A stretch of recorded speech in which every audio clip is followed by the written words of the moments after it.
Good morning, everyone. This is a meeting of the city's capital committee. Today is Thursday, February 5th, 2026. First of all, I'd like to welcome those who were previously on the committee. Welcome back. And those who are new to the committee, I just want to explain, this is a process we go through that for capital improvements that we are to incorporate within the budget for FY27. Basically, it's a parallel process to the budget. We have this separate capital committee that's formed, 9 members. I, as budget director, serve as chair, and then we have representatives from the Board of E&A, as well as a couple of representatives from the Board of Aldermen. And we convene to go over our various capital improvement needs, review what we've appropriated in the past, and then also along with this process, we're going to be starting up the Citizens Advisory Committee, which will provide us with some input later in the process as we make our deliberations on the budget. Today, our intent is just to go over our initial swipe at the what's looking to be available for next year, what our requested needs are, and go forward from there. So the first item on the agenda was to get an update on the existing capital projects. The first and the item I'd like to point out within your packets today, and I will share screen for a moment. What I did is I pulled together a 5-year history of what our appropriations have been. Let me pull this up for you. I know this is small print, but I'm gonna, if I could. So you should have all this in your packet if you haven't looked at it. But what this illustrates is what our total appropriations have been by project and category over the last 5 years. So for a point of reference, and I should trying to make it larger, but I can't seem to. But what this will do is just give you some context in which we evaluate some of the things. You'll notice that when Rich starts going through the capital needs inventory, some of these projects I've mentioned is that they've been funded in whole or in part, but you'll see that there's remaining pieces in what we've done over the last few years. This goes back to FY22,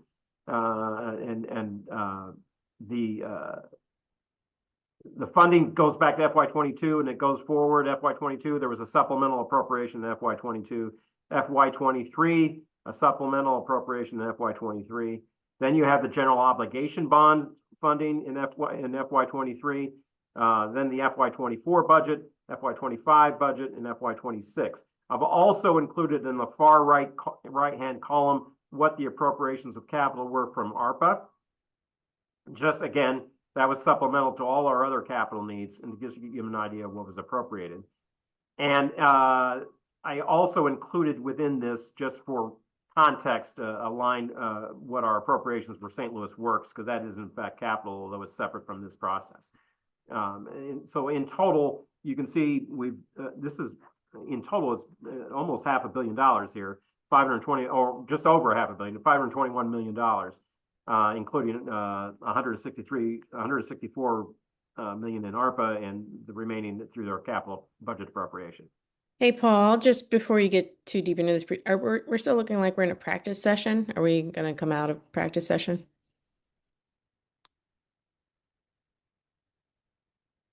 I defer to STL TV. Just fixed it. Thank you for catching that. Start over. Do I need to repeat my spiel? Okay. Again, welcome all. This is the Capital Committee meeting of Thursday, February 5th, 2026. What we are reviewing today are our materials for the Capital Committee process that parallels our budget process for the fiscal year that starts July 1st, 2026. What I am sharing on screen is a history of appropriations going back the last 5 years to FY22, just to give some context to as we discuss ongoing project needs. What this does is sort of illustrates how we have appropriated monies going back 5 years. And then you're going to see when Rich Bradley goes through his updated capital needs inventory, where that fits in with what we've appropriated to date.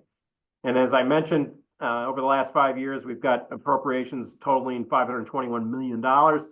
This includes $163 million, which was from ARPA, but the rest being from our capital fund budget. In addition to, as I mentioned, St. Louis Works line item, which is there as well. There we go. You can see that those amounts listed there. But I thought that was informative. It was something I was curious about, and I put together, and so I hope you find it informative too. One thing we have struggled with, and Jim, I've had this conversation with you guys in the comptroller's office, and it says working on ever since we've had the new accounting system, it's been difficult to track actual spending from those past years, and they are working on a simple. Excuse me, I'm finding a little bit of a cold today. They're working on some simplified reports for spending. So, having said all that, I think, Rich, I'm going to turn it over to you if you wanted to just sort of update us on where we are. I'm going to pull this down on the stop share, and we can go, if you want to just update on some of the projects that we're currently working on what the status is. Hey, thanks, Paul. Good morning, everybody. So I know we have a lot of information to cover here. Obviously, I want to be respectful of time. So I'm going to go over the FY25 and FY26 capital projects. I'm going to highlight some things that we have going on. Obviously, right now, we're working on a lot of things. It's good to have money, but we have a lot of money at one time. And so right now, our number one priority is, and will be for the next months, is getting the ARPA dollars out the door and spent. And we are not going to lose any of those dollars. So working very closely with the mayor's office and under her direction and staff to make sure that all gets done. So today we'll talk about the 25 and 26 capital items. I'll just run through the list pretty quickly as I can. I'll go through 25 and I'll stop, see if there's any questions, go through 26, see if I can. I'm not going to hit every single project. Some are repetitive, as Paul said, because they get partial funding in different years, but I will get them covered in one or the other. So under road and bridge projects, fuel tax, 4th and Washington multimodal improvements, the design on that project is completed, and we're ready to go to bid in about 6 weeks on that project. Traffic management enhancements, phase 6, Dr. Martin Luther King, Hodie Monte Grand. The project is currently in design and will bid this coming fall. ADA bus stop improvements. That was a partnership with the City of St. Louis and Bi-State Development Agency to improve accessibility of bus stops along Grand from Holly Hills to Hall Street, Delmar, Hodie Monte Kings Highway, Cass Avenue from Grand to Kings Highway. And Bi-State is actually the lead agency there and will manage both the design and the construction. And at the moment, no work has started there, but it is on the horizon. Kings Highway Improvements Grant, Gravois, Nottingham. That project is on our books. We are working that with the arterial paving projects. We haven't spent any funding out of this yet, as we're using our ARPA funding first, and then we will use that as supplementary funding as needed. We go on to Parks Department projects, and I'll remind everybody up front that there are 7 rec centers: Marquette, Cherokee, Tandy, Wool, Gamble, Twelfthman Park, and Boder. And there are 7 pools. There are 3 outdoor pools at Marquette, Chambers, and Fairgrounds, and 4 indoor pools at Tandy, Wool, Cherokee, and Twelfthman Park. And then don't forget, I also will mention the other 2 major rec centers of Cronolette Park and Rec Center and O'Fallon Park Rec Center, which both have indoor and outdoor pools. So as we go through these, we'll talk a little bit about each. So boiler replacements, we had total allocation across both budgets of about $4.47 million. Where we are today on that is we've completed boiler projects, replaced heating and heating boilers at Wool, Cherokee, Marquette, and Cronolette Rec Center. replace pool boilers at Wool, Tandy, and the Cronolette Park Rec Center, and domestic water boilers at 12th and Park, Cherokee, Gamble, and Tandy. The pool renovations project, again, that was funded across multiple years. I didn't write the total down, but it is in your packet under Rec Center pool funding.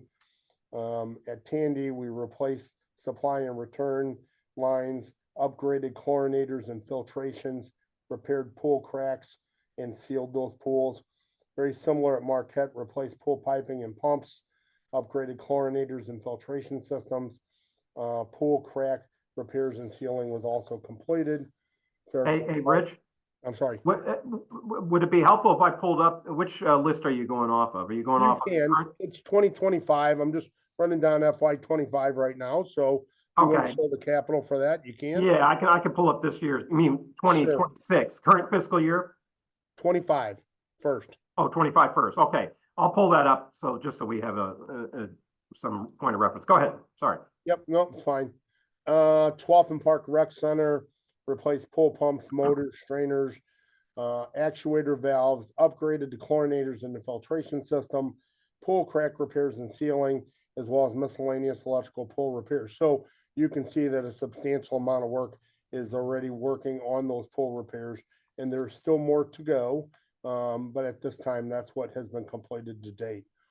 Pool fencing, we had about 1.15 million for pool fencing. That would have been at Marquette and Chambers and Fairgrounds. Parks Department notified me that they're in the proposal phase right now. They're reviewing proposals.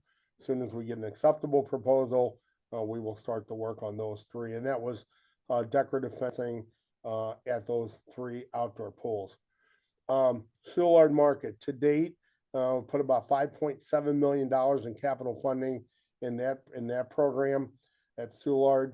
95% completed with tuck pointing work, 95% completed with roof repairs, 45% completed with window replacement, 65% completed with exterior door work. We are also undertaking a comprehensive electrical program down there, and that is on all the concourses in the building in conjunction with Ameren and all the feeds that come into that building. We're still working through the planning and proposals. We have not started actual work there yet on that. And then same thing with plumbing. We're doing a comprehensive plumbing upgrade down there to all the plumbing systems, bathrooms, so forth.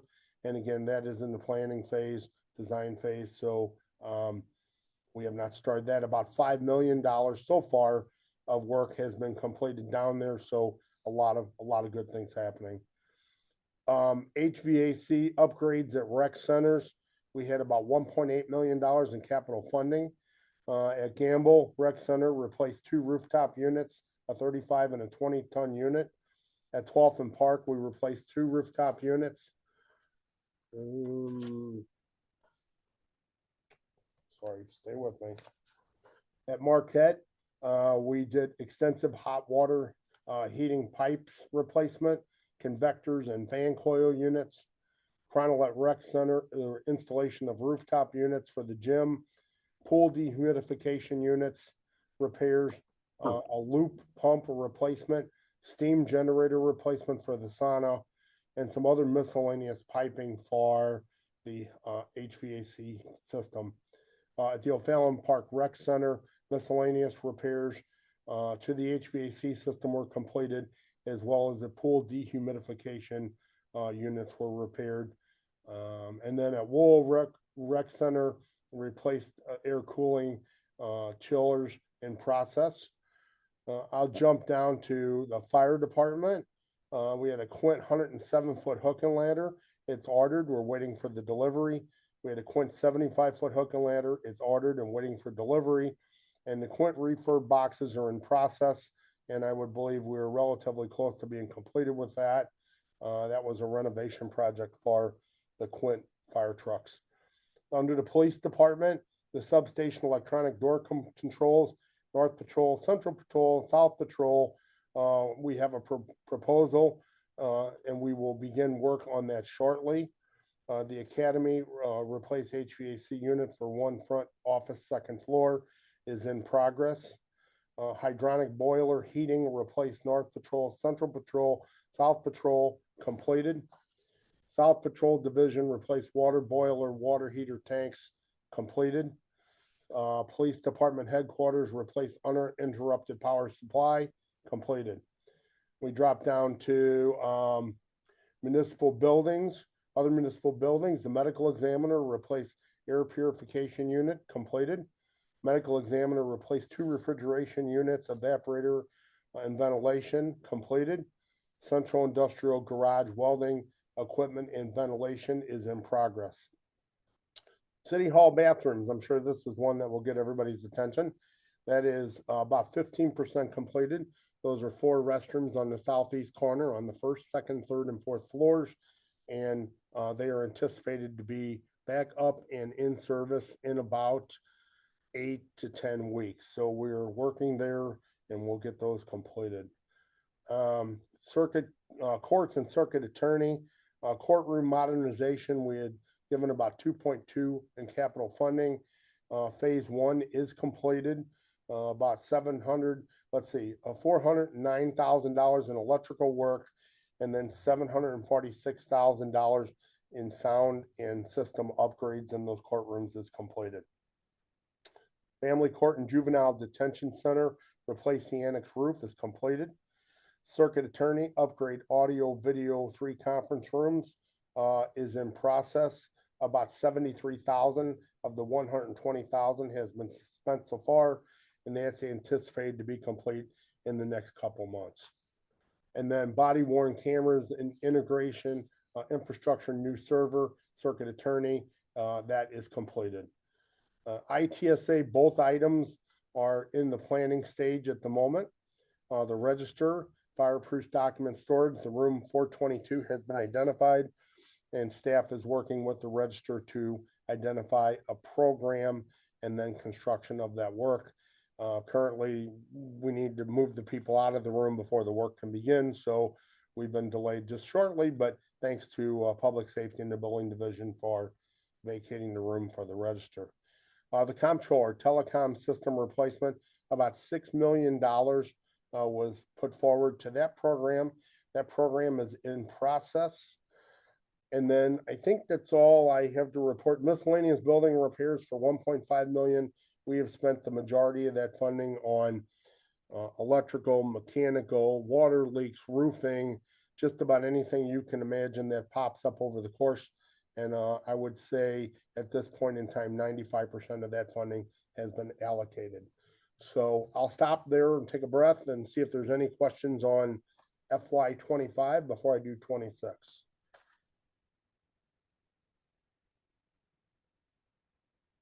Yeah, the only thing I was going to offer is that once we get some sort of reporting, the reason why it's important is that occasionally things come up from year to year, and we like to go back to look and see whether projects have been completed, how they've been completed, either under or over budget, and if there's a funds available once a project is completed and there's funds sitting there, then we can utilize them again. So we're always looking, trying to see whether or not if projects have completed, because God knows that we got enough capital needs out there that we don't want to have money just sitting in an account. So that's why, and hopefully we can get those reports soon.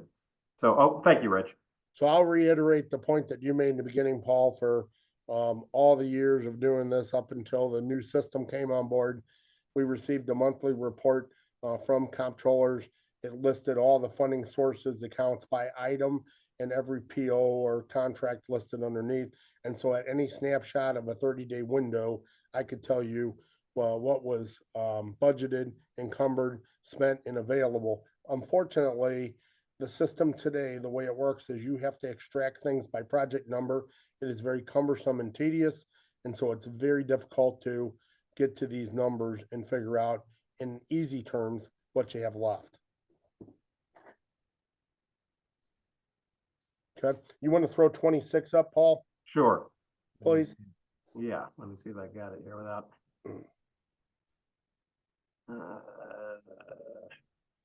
Again, I know I'm running through these pretty quick, but it takes a lot of time to do this, and otherwise we're going to get bogged down with this. I'll pull it up real quick. Okay, while you're doing that, I'll go ahead and start.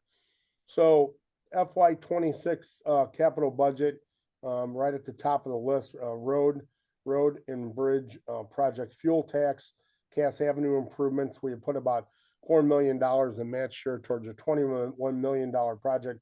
This is an NGA related project from Grand to Tucker on Cass. We're working with SLDC, but what my understanding is there's a a grant and an earmark for this project. So at this time, we should not need to allocate any additional funding towards Cass Avenue. It should be funded to complete that project. And SLDC is leading the charge on that project. River to Pier improvements, we put 655,000 towards that. It is in design. It's about 5% completed. And currently, we're looking at construction in fiscal year 28. Traffic management enhancements phase 7 from South Broadway, Marceau to Carroll. It is in design, 2% completed, and construction is anticipated in FY 27. Traffic management enhancements phase 8, North Broadway, Cass to Riverview is in design. It is 5% completed. It is also anticipated to be in construction in FY 27. And keep in mind, those projects I just noted are all grant funded projects. We have grants for them. So 80% of the cost of those are paid for by the federal government. Old Stable Bridge, we had put about 120,000 towards that previously. We're going to do repairs on it. After looking into it very deeply, the bridge needs to be replaced. So we applied for an STPS grant to replace that bridge. So you'll see in the upcoming request for projects, we will be asking for some funding for that. Traffic management enhancements phase 9, Skinker to Canterbury, from Canterbury to Etzel is in design. And then I want to drop down to streets, and I want to talk about the ADA transition plan. So to date, I believe we have given about $4 million for the ADA transition plan, $6 million. And currently, we have a number of projects in design and have been completed across the board. And so we continue to spend that money. We do have some ADA projects that are in ARPA, which are our priority right now to get spent. And so get those spent out by the end of August and early September.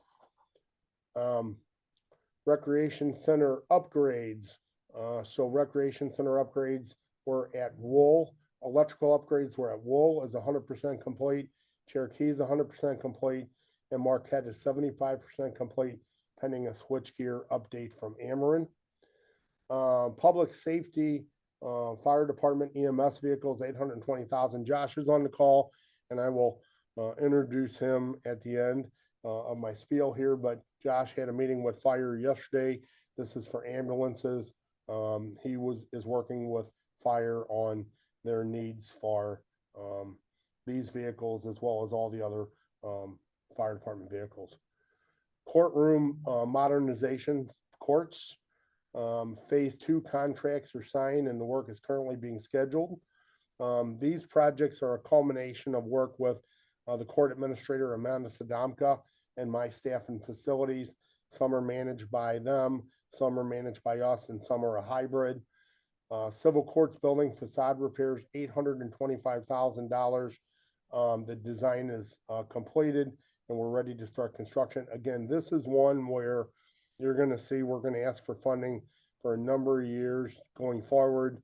The building has face panels and other features that are need repairs, to keep the face panels from falling off the building, keep water infiltration and other things from happening. All these big, beautiful buildings that were built 100 years ago now need a lot of work. Civil courts revolving door, they're working on the specs, and they should be out to bid here within the next month or so. Civil courts building lighting retrofit LED, floors 1 through 6 are completed. Work is in progress on the lobby and the courtrooms.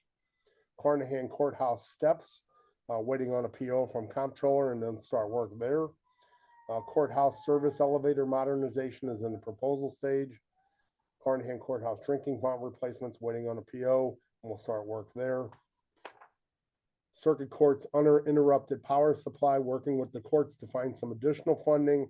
They opted to have a emergency generator rather than battery power. The emergency generator is estimated at 1.1 million. We have about 650,000 we've allocated in capital. At this time, they're not asking for any additional. They're trying to find money within their own funds to do this. Circuit Attorney restroom renovations is currently in construction. Let's see, Switch Network Recapitalization, ITSA. They received a federal grant to fund most of these upgrades, and they're spending the grant funding first, and then they will come back and see what they need of what's left of the capital funding that was allocated for $130,000. The Cisco core switch replacement is in the planning stage. Same with the Hyper-V server replacement in the planning stage. And then, I'm just going to talk for a second here about the vehicles and what we have on the bottom with refuse trucks. So, as I mentioned, Josh Cambich is the new Commissioner of Equipment Services. Chris Amos retired after many, many years of service. We have a new street director, James Jackson, director. And so we're working with James on refuse trucks and what the needs are there. We have 1.5 million in this budget for refuse trucks, seeing what he wants to buy out of those. Other city vehicle replacements, I believe there's still about $3.7 million. We're working our way down the list of vehicle replacements. One thing I want to say about what Josh is doing that's substantially an improvement from what I have seen is that previous to now, Equipment Services really based a lot of vehicle replacements on just straightforward, mileage, age, hours, whatever is there. So that is still true, but what Josh is doing is working with each of the commissioners and directors to make sure that we identify critical operational vehicles that need to be replaced and put that into the mix. So what you're going to see is when we start going through these lists of vehicles, they're a little bit different than what you've seen in the past. We know we allocate certain amount for them, but it's a lot more communication, a lot more collaboration with the departments, because obviously they need them to perform the work. We also need to be able to maintain them. So I don't know if you guys have any questions for me at this time on 26 or Josh. I'll stop there.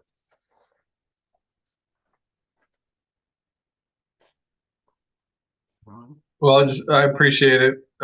President Bradley and I have been working together with Commissioner Cambich on a strategic approach to some of our critical operational needs. And I think the snow removal operation from this last 2 weeks just demonstrated how critical that fleet is to the city, and how hard his team is working to keep our fleet up and running during critical moments. But we also need to be able to have a reliability, not just in those critical moments, but for the operations that happen every day. And so identifying the most critical vehicles and making sure that we can sustain high quality city services is something that I'm grateful for the partnership on. And I just want to say how important that shift is to me. Thank you. Thank you, Ben. Anyone else on this? Okay, thanks, Rich. Okay, so that basically is a summary of our past 2 years appropriations of capital. The next thing I'd like to go over is just a preview of what next year's capital budget would look like from a just resources available standpoint. Let's see if I can get there. That's not it. Let's see.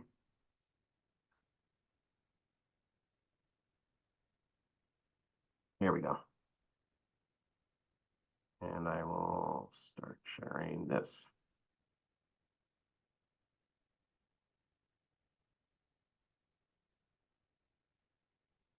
Okay. Let's see, it's away. This, those who have been members of the committee before should be familiar with this Is this on your screen now? Do you see what I've pulled up? Yes. Okay, great. All right. What this does is it's a summary of the projected resources that we have available for next year's capital budget. You can see the current FY26 capital budget and then the column next to it, which is the projections for next year. Now, the capital budget is comprised of a number of specific sources, the largest of which is a dedicated stream of half-cent capital sales tax funds. And within that half-cent capital, those are also allocated to various sources or various uses. In addition to that, we have a couple of Metro Park sales tax, a 10th cent of a 3/16 of a cent. This is the portion of those two taxes that's allocated to the city. Both of those taxes are regional taxes, and within that regional tax structure, 40% or 50% of the 10th cent sales tax and 40% of the 3/16 sales tax comes to the city for its parks needs, and you'll see that as well. The economic development sales tax, that's also a tax that was imposed, but within the ordinance of that, how those funds get allocated, 10% is allocated directly to the capital fund. So that is also a recurring source of revenue to the capital fund. So you can see, let's get started on the half-cent capital sales tax, $22.8 million estimate. Currently, the fiscal year up to date, the sales tax is up about 1.6%. It's not one of our strongest growers of sales tax, isn't it? But typically would be under 2% per year. Last year was unusual, and then it actually declined. This year, I'm being a little cautious, and this preliminary estimate has a 1% growth rate, as we've seen some slowdown in some of the other economically dependent taxes. We could adjust that. I'll be going through third quarter before we do finalize this budget, but that's the starting point there at $22.8 million. The other three taxes obviously are based on the performance of the sales tax, so they will fluctuate with the half cent as well. The big drop you're going to see in this budget is from the half-year operating surplus. Under ordinance, which is a good policy, basically 1/2 of any operating surplus we have in the current fiscal year is allocated to the subsequent fiscal year for capital improvements. It's a one-time surplus, it's a one-time use. So that's what we've been doing. And we've had the good fortune of having a significant surplus in the last couple of years to supplement our regular capital sources. However, those surpluses are declining now. And so last year, I mean, if you go back to FY25, I think we had like 37 million. Last year was 21 million. This year was going to be 9 million, 9.35 million actually. Now we've had an allocation of 5 million of that towards what was a need that came up during the fiscal year for the flood wall. Now, the state had appropriated up to $5 million to match our costs, and this came up in the last part of calendar 25, with the city being requested to fund the rest or a matching portion of that. And then there's an ordinance been introduced to appropriate that $5 million. Christina, I don't know what the status of that bill is, but the idea was that given the urgent nature of both the addressing the needs for the flood wall, as well as being able to capture the match that the state has provided, which would not necessarily be provided in the subsequent year. We don't want to lose matching monies ever. That bill was introduced to appropriate that $5 million. I don't know, Christina, is there an update on that appropriation at the moment? It's on the schedule it's in the Board Bills for Perfection informal calendar, which that's where it gets put if I guess it needs I don't recall if it's gone through E&A yet. Okay. But just so you all know, that's what's going on with that portion of the surplus. And the reason why I was urgent is because the appropriation occurred for the state was in the current fiscal year's budget, which may not recur in the coming year. And so we wanted to make sure we didn't lose any potential matching funds from the state. We saw, just to confirm, we did see it in E&A. I'm sorry. Yes, we did push it and it went through ENA. Okay. Okay, so that means Paul Browning will likely ask for it to be removed from the informal calendar, and it should be finally passed at this Friday's meeting. Great. Okay, so that leads us to the amount that we have available for FY27. That would be the $4.35 million, which is the 9.35 net, the $5 million allocated to the flood wall project. Now, we also have some interest earnings. That's one thing we've seen rise over the last few years is interest earnings on the funds that we have available within the just generally the city and within capital projects in particular. And that's $3 million. And then the rest of these, I think, are recurring sources. The courthouse restoration funds, 1.2 million. Gaming revenues, they were down last year. They've actually picked up a bit this year. So I'm increasing this to 650,000 compared to 200,000 last year. Gasoline tax, also, this is up. If you remember, that fund those revenues had been over appropriated in the prior year. We reduced it to 5.3. The 6.8 is pretty close to, I believe, where we estimate it's going to be flat from here on out, because the last increase, this was based on a structured increase of 2.5 cents per year for the last 5 years. And that last increase occurred in July 1 of last year. So it should not be going up anymore. And so whatever we have to date pretty much is going to be where we're going to be at going forward. And that's estimating that to be just at 6.8 million. It might be just a little higher, but just under $7 million per year for street projects. But it is a positive development because these are funds that we did not have 5 years ago. So other than the $630,000 in the residual, or that one portion of county portion that we got in county allocation of the gas tax, this is a new source of revenue for road and bridge projects that we didn't have before. So that's it's a positive development, and I'm sure Rich is grateful. General fund transfer, these are amounts contained within the general fund budget that we support debt service with, both on juvenile and refuse. And you can see I believe I can't remember off the top of my head. I think it's Carnahan Courthouse debt is going down, which is why that one's reduced. And then the other two are municipal garage revenue, which are paid by employees that use the garage, and the central industrial rent revenues, which are paid by those entities that rent the facilities of central industrial. And then you've got the allocations, and you can see some of these are set by separate ordinance. We've got it, and some of these are just set by the fact that we are required to pay them. And for instance, the existing debt obligations, $9.3 million. The road and bridge improvements, that 6.8 tracks directly back to the 6.8 we get in the gasoline tax for road and bridge improvements. And then we've got economic development sales tax. That, again, is the portion of the economic development sales tax, that 10% that goes to capital. And then the city building improvements and equipment, that's whatever's left over in the citywide account from the 20% of the half-cent sales tax after we allocate for debt and those other things. And then the half-year balance, again, we have been treating that as sort of a separate source. And so we've identified it, just like as Rich just went over 25 and 26.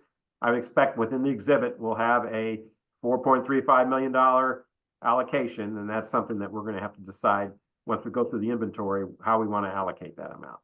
Again, it's a good thing to have, but it's less than what we've had in the prior years. So it's going to get tighter as we start looking at what our needs are.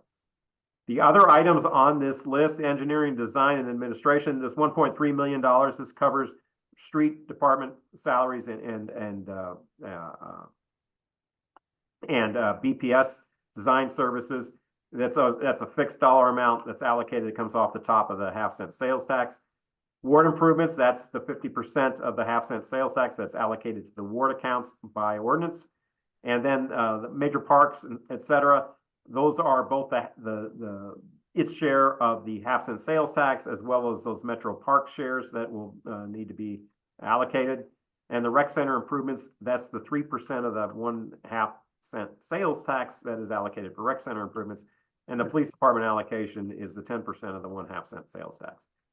So in total, we're looking at something like a $48.7 million allocation. That's down from last year, which was $61.4 million.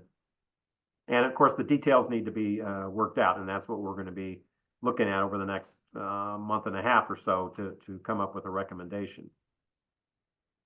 Are there any questions on any of these sources and uses? I know this is sort of the 30,000 foot level, but if you have any questions, let me know, because we've got a big list of needs that Rich. Okay, yeah, go ahead, Ben. So maybe I didn't catch on when you said the first time, but is this kind of fluctuation normal on let's say in the last 10 years in terms of reduction in our projection? Actually, yes. Well, what's unusual about it is that it's usually the lower level, right? If you look at it from a recurring standpoint on these sources, typically we would not have had this big number here. See this 21.2? That's half of the prior year's. We usually don't have surpluses like that. That's not a recurring thing. These other ones are recurring. Interest might not so be, but these other ones are. So you would typically be down in the $45-50 million range. You would, well, not in the low 40s perhaps. What has been boosting the capital budget over the last few years has been this surplus. And Okay, got it. we don't see that. All right, appreciate you restating that. Thank you. Okay. And Paul, the surplus is, I can't remember the split between, the reason why we have the surplus, but a good chunk of it is due to unfilled personnel. Yeah, it's a combination, and each year it's been different. Sometimes it's a combination of revenues exceeding projections and then expenditures coming in under budget. But you're right. In a couple of years ago was the revenues. The revenues have been getting a little tighter. Last year I think it was more on the expenditure side than the revenue side, obviously because of the earnings tax hit we took last year. But yeah, it's been a combination of both. Okay, well, let me stop on that. And I know we've got, I'd like to share the next item is just to go over the capital needs inventory. And let me pull that one up. And share this. And one thing this is, again, this is what is done annually where we, Rich and his shop basically assess the city's capital needs. We also reach out to departments to submit what they believe to be their needs as well. Now, one thing I do want to share before I give it over to Rich is that I've noticed over the years, when this was originally constructed, it was, you see the red, yellow, and green here, meaning critical, needed, and desirable. It is sort of a way of prioritizing some of the needs. And obviously, when you look at this, it's over $460 million. We don't have sufficient funds, so we focus mostly on critical items. And I believe there's sort of been a movement of sorts where when you ask departments whether it's critical, needed, or desirable, somehow the requests start to lean towards critical because they know if it's a needed or desirable, it's not going to get any funding. So I only say that to just allow your own interpretation in some sorts of whether things, when you get into the criticals, some things are more critical than others, and I'll just leave it at that.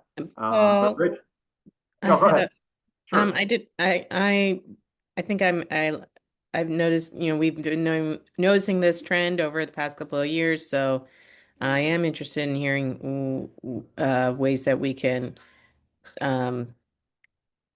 get better information about how to evaluate projects beyond just the department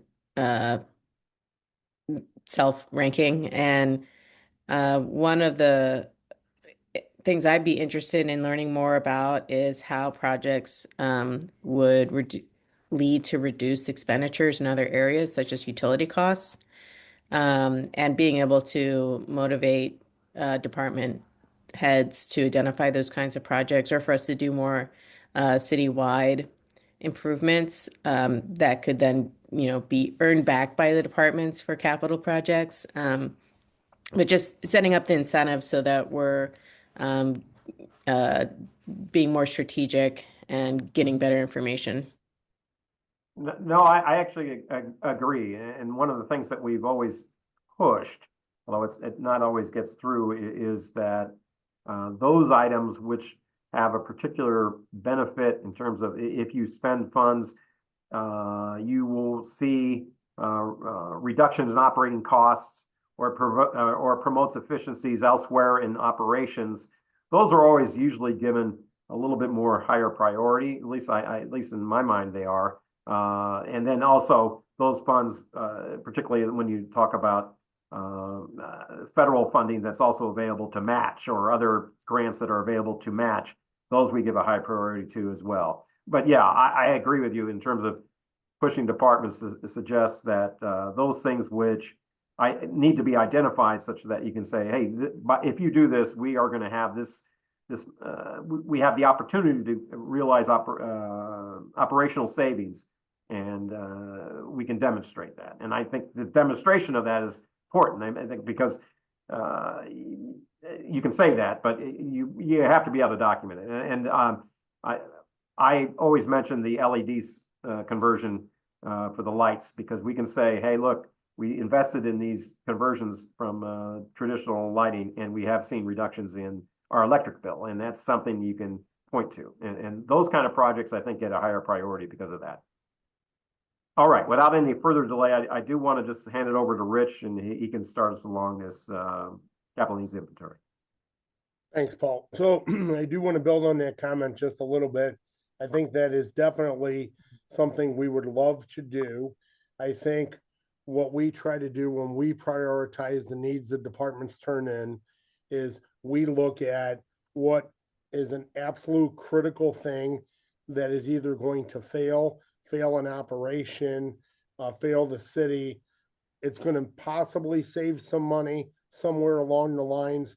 But the biggest problem that you have with return on investment is you need to make that decision when something reaches its useful life or beneficial use.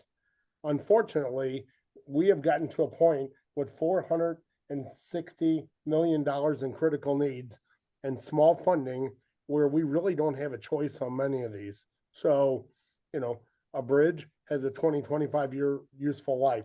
We have bridges that are 70, 80 years old. A chiller, 20 years. Most of ours are 40 to 50 years old. As I've said before, we fix things and to the point where we can't make parts for them anymore. And then we come and say, we need to replace them. So yes, I think that is definitely what we're striving towards, saving money. But I think we're so far behind the curve at this moment. If we don't replace some of these critical things, we can't keep vehicles on the street. We can't keep operations happening, and we cannot keep lights on in buildings for people to work in. So that's kind of where I'm at with it. When people turn in their list of critical needs, what I would believe they need to do is give their top 5 critical needs in order what they think. And then everything else, desirable, needed, whatever. What you'll find is most people will come in and turn in a list of 50 things, and every one of them is critical. And all they want to be able to document is they got them on the list. So it becomes incumbent on me and my small staff to try to vet these things out within about 2 weeks time frame to give them to you. So yes, we need to get better with it, but something we're working on. All right. So Paul mentioned this. We're going to go through the critical only needed for $229,000. Paul, what did you say the amount you think is we're going to be able to fund? Well, our preliminary was something like 48. 48. Plus. So 229 million, and we have 48 million distribute. Okay. And it's across streets, bridges, parks, fire, police, corrections, other municipal buildings, city vehicles. So I'm going to start off with streets if you turn to the first page. And what I want to say about streets and bridges, both of these, we apply for federal grants through East-West Gateway, whether it be an STPS grant, whether it be a CMAQ grant. a BRO type funding for bridges, a TAP grant, a federal earmarks, anything that we can possibly get our hands on to offset our costs. And I just want to toot our horn just a little bit here that we have not missed a grant opportunity in the time that I've been here and even before that. We get grants religiously to fund these needs. And what does the grant do? So it pays 80 cents on the dollar generally. And so then it's incumbent on us to come up with the local match share. So staff has done a good job of doing that. These you get the most bang for the buck out of when you can apply for a grant, because then again, we can use monies for other things and then just pay for the local match. The other thing about streets and bridges that I think is very, very important to bring up is that the ones that are highlighted in light green are recommendations from the Complete Streets Committee. And so per ordinance 71882, the Complete Streets Advisory Committee makes recommendations to the Capital Committee on mobility related type projects for inclusion and prioritization in the city's capital plan. So I've highlighted those in green so that we all see what those projects are above and beyond what the other projects are. So let me go ahead and start going through these. Again, I'm going to try to give you a brief description of these, and then we'll stop for questions. So on the streets, number 3, ADA transition plan. I believe everybody's pretty familiar with it, but this is required by federal law, by ADA access requirements. We work with David Newberger. We have an ADA transition plan that identified all these different things in the city that need to be upgraded to meet the current law. We have provided funding for this, about $6 million previously. This is an ask of $3 million from the Complete Streets Committee for various infrastructure upgrades for ADA compliance. All right. The next project on the list is River to Pear Boulevard improvements, Gravois to Lansdowne, $19.7 million project. We have received a grant for that project. The design is currently funded, and we are working through that at this time. We're going to ask for about 1.5 million in FY27 and FY28, 1.785 million in order to come up with the remaining $2.8 million in local match share. This project is extremely important. Roadway improvements. If anybody's been down a River to Pear Boulevard between Gravois and Lansdowne, a lot of accidents, a lot of fatalities. It very much needs to be improved, and this project does that. As I go down the list, arterial street paving, that is a place marker. We have allocated over the years funding anywhere between about $1 million and $3 million annually. This helps to get our arterials milled and paved. We've done it 2 different ways in conjunction with the street department. If streets has the capacity to do this, we save and get more done because obviously we own the labor and the equipment. We don't have to pay for it, or we can contract out like we are doing with ARPA funding due to time and manpower and equipment constraints on those.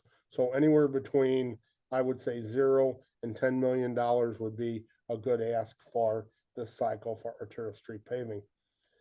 Underground downtown lighting vaults. This is the replacement of 11 downtown underground lighting vaults. These power where the power for the street lights are in. We previously funded $1.250 million over a couple different years. This is the remaining $750,000 to complete that ask from the traffic division, street department.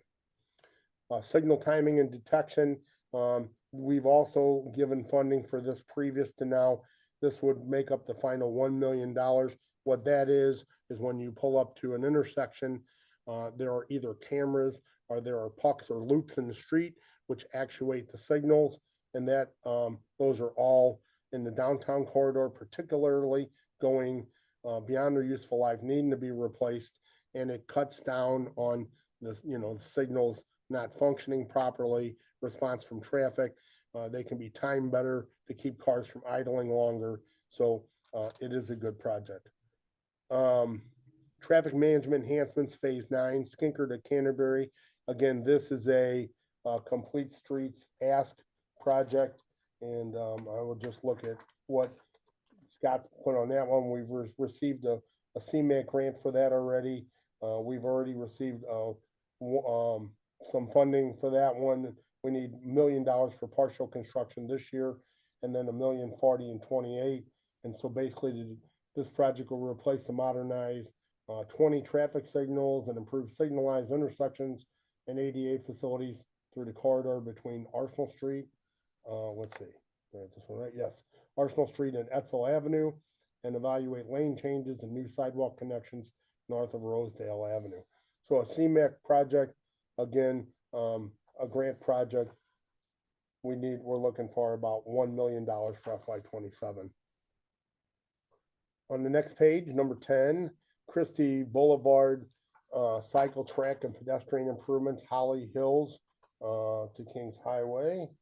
And that project received a TAP grant, and we funded in-house $120,000 for the design of right-of-way. And so we're looking for a $500,000 construction cost for FY27. The Christie Greenway currently runs from River to Pear, Greenway to Holly Hills Boulevard. Extension will extend the Christie Greenway north of where it currently ends, 0.9 miles to Kings Highway Boulevard. This stretch of roadway has on-street bike lanes, but the opportunity to exist to upgrade the bike lanes and incorporate a sidewalk level multi-user trail on the west side of the street. There are limited intersections or curb cuts, making the corridor ideal for this greenway. And the project grew out of a traffic study for this corridor, which looked at opportunities to improve existing bike connections. So again, we're looking for about $500,000 for FY27 for the match. Bike facility improvements, number 11, again, another complete streets request. And that is a locally funded project. There is no grant.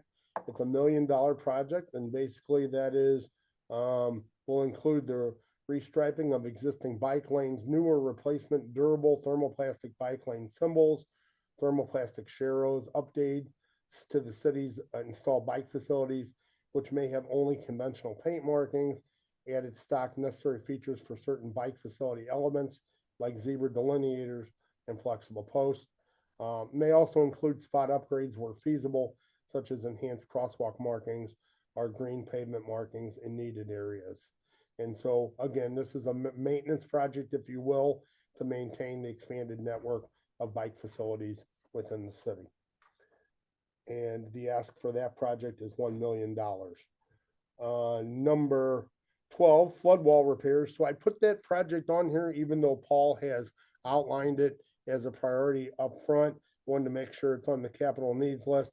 My understanding of the project is these are critical repairs to the city's flood wall required by the Corps of Engineers that we need to complete. So I don't have an exact scope on that.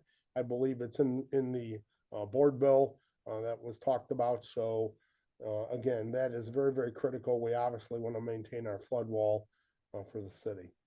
I had a quick question here. Yeah. Actually, I was like, when I was surprised when I saw the board bill because I had never seen this on our list before. Could you So the comment on flood that? wall, the flood wall is maintained by the street department. And so the notification that I have to incorporate it to the list was just as recent as after the last capital cycle. So I believe what has happened over the years, the street department typically has done maintenance on the flood wall out of their existing budget. And I think what has happened is it's grown to a level where it's just beyond a budgetary item. So yes, it was new for me as well, but it is something that obviously needs to be done. Okay. And I think, and in addition to that, the state got involved and allocated its own $5 million, and so that was sort of precipitated us to make sure that we don't lose those funding as well. Yeah, and we, if necessary, Christina, we could have follow-up discussion with the streets department. But I'll just say in general terms, the U.S. Army Corps of Engineers, we're part of this federal flood protection program, but it requires us to maintain a certain level of infrastructure and our flood wall is at a point where they are no longer willing to include us in that program, which puts the city at greater risk if we do not make the necessary repairs to our flood wall. Thank you, Ben. Paul, appreciate that. So let's jump back to the list. Item number 13, Lindo Multimodal Improvements. Again, another complete street request. We have applied for the grant with East West Gateway. Local match is $620,000. We're looking for about $100,000 in FY27 for design and right of way, and then the 520 would be fiscal 28 for construction. And so for that project, Transportation Mobility Plan lists this section of the street as a potential lane reduction within the street framework. The pavement quality is also poor. The design will include a protected bike facility, safety improvements, and bus stop upgrades. Preliminary conceptual design has been completed through a Ward Capital funded traffic study project. And then finally on the streets list is Traffic Management Enhancements Phase 10, another CMAQ grant project, which we applied for. We're looking for, so the total match on that one is about 2.2 million. We're looking for about 300,000 in FY27 for design and right of way. And then of course we would come back and ask for 970 in FY28, 970 in FY29 to build that project. And so that project description, traffic signal replacements and fiber optic signal interconnect on South Kings Highway between McCree and Schollmeyer, part of an ongoing traffic management enhancement project across the city we've been doing for many, many years, and you all have seen that.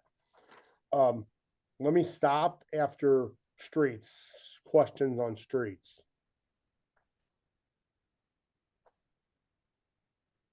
Okay. Mr. Bradley, I have one question. Yes, ma'am. I think it might have been skipped. The Great Streets Bevo, is that gravel, I imagine? The Great Streets Bevo is a needed item, and the reason that it is needed is because MoDOT is doing an improvement project on Gravois from downtown into the city limits. So we're going to revisit that project as critical in conjunction with their project. Okay, thank you. Thank you. Okay. All right. You want to go to bridges? All right, bridges.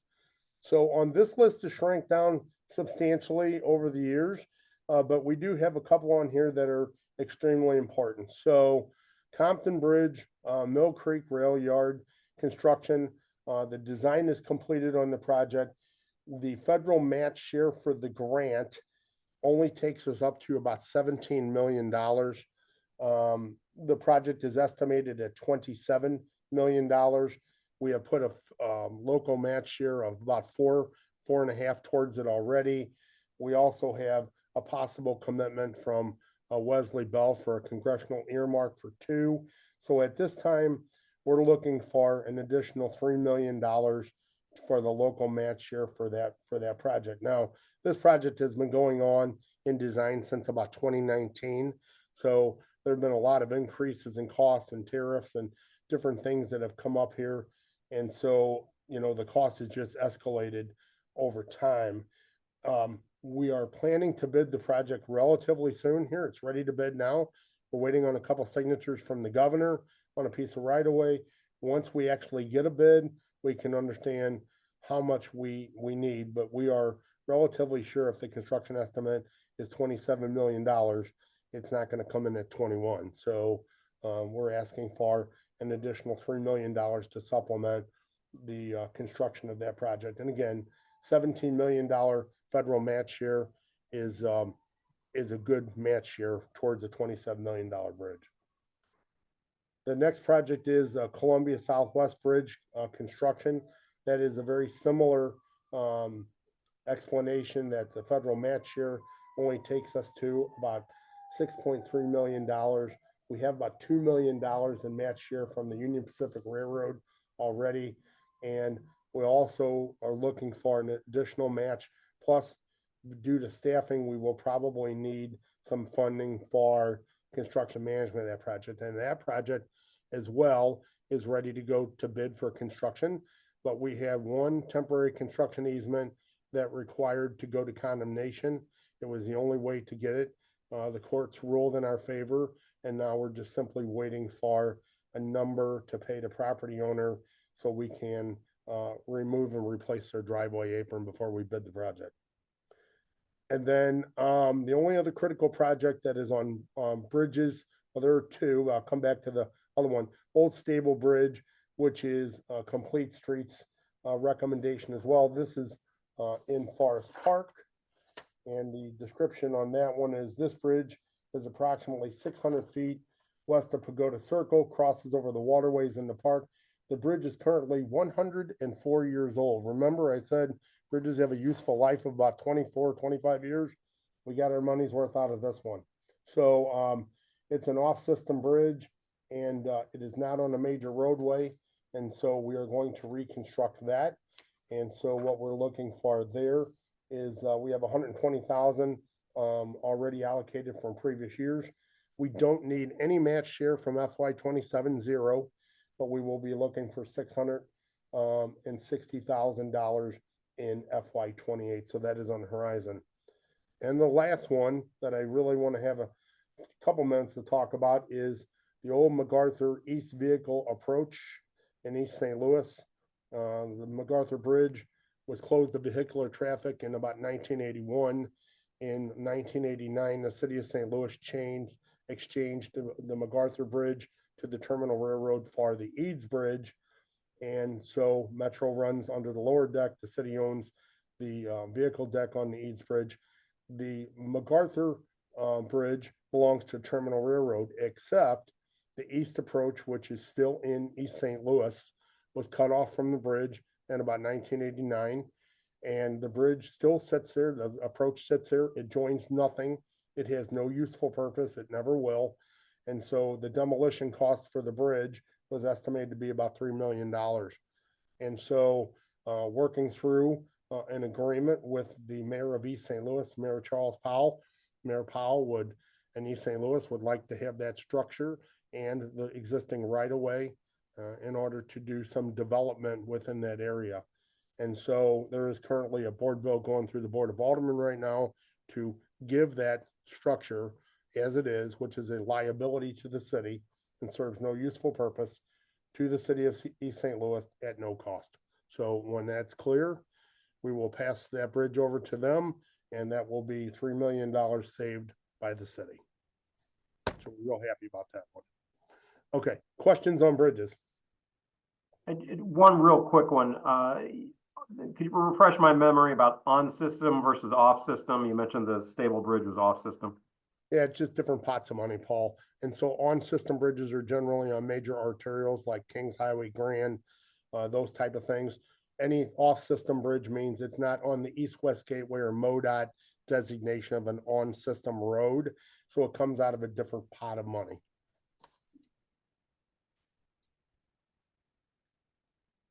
Okay.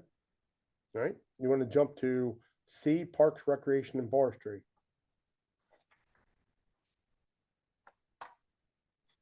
All right.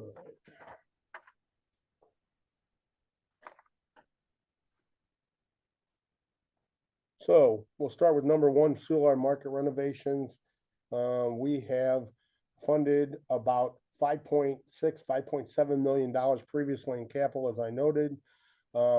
There's about $3 million from the original request that's still on the table.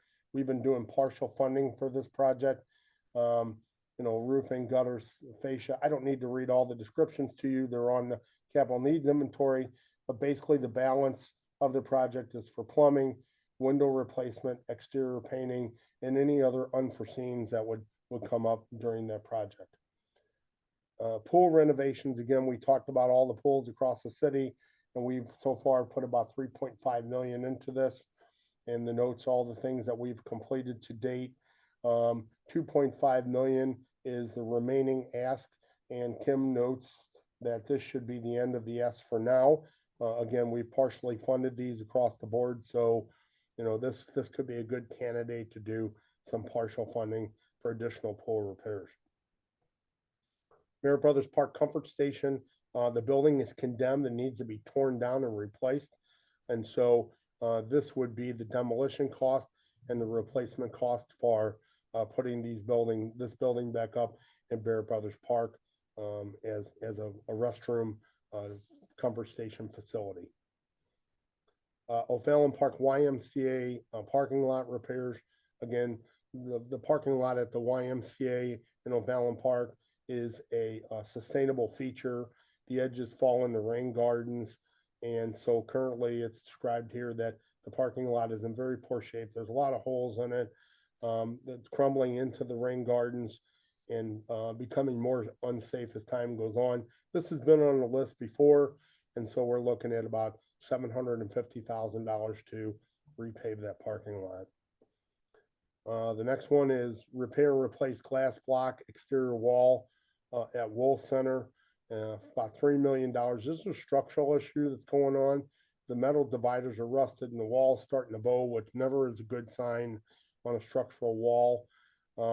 Obviously, the longer we wait, the more dangerous it becomes. And it's really important to understand is that, whenever you have these issues at rec centers where you particularly have a lot of young people or older people participating in programs, a big volume of people, we certainly wouldn't want something like this to have an issue and possibly cause injuries or death or anything else happening there. So it is a serious structural issue. And at some point, it's going to have to be repaired.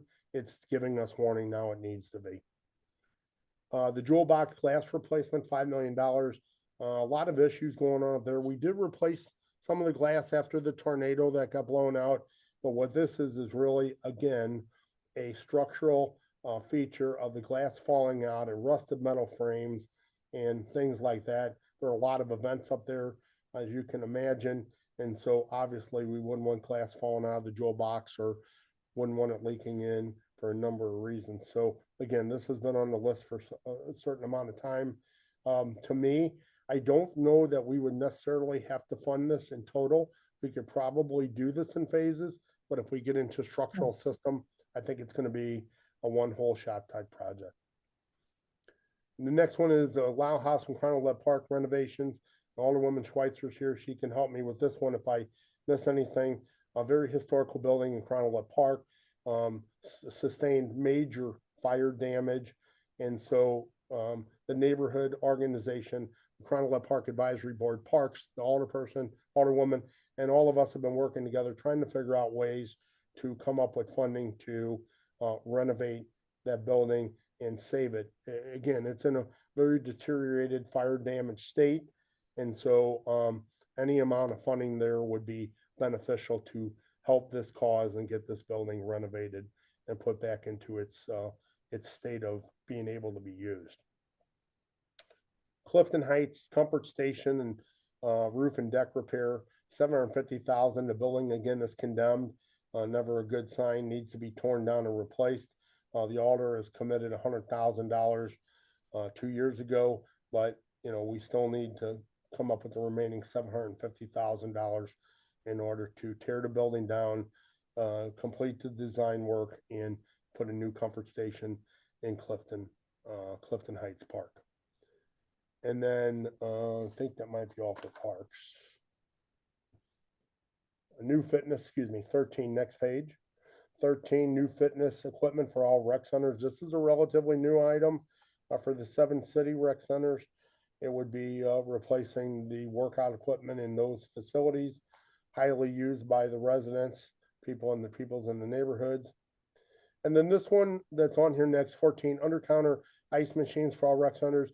It is marked critical because obviously they use these in the buildings, but I believe that either through parks budget or through discretionary funding, we should be able to take care of this item without worrying about getting it within $50,000 minimum capital type project need. Paul, do you agree with that? Yeah, that's something they could probably accommodate with transferring within their operating budget. Typically, up on there. yeah, And, capital items. I'd like to look at other ways to fund that. So I wouldn't think too much about that one. Right. Then we have forestry, if you'll page down to that one. So the hazardous tree removal project number 1, we've done about $2.2 million previously for this. This is for staffing shortages with street trees, help Commissioner Jankowski get those removed. There you go. And then there's an ash tree removal project for 550,000. We previously funded about 2.6 million for that one. And those are the removal of the ash trees for the emerald ash borer, which we've talked about for so many years, hazardous, and they eat the trees up and they fall on houses and cars and so forth. So again, staffing shortages and emergency getting those ash trees down before the emerald ash borer takes them down and creates more liability for the city. Another one on here, 1413 North 13th Street parking lot lighting. You can remove that. I funded that 2 days ago through discretionary funding, again, under the $50,000 minimum. So we'll get that taken care of. And then finally, 1415 North 13th Street, the Mangelsdorf Seed Building. This is $400,000 to replace the garage heaters. They have staff that work in the garage. And as you can imagine, with the cold weather, we've had the heaters are failing. Most of them have failed already. We can't repair them. So this would replace all of those heaters within the Mangelsdorf Seed Garage for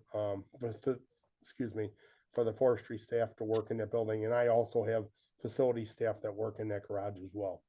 So I'll stop there with parks. Questions on parks?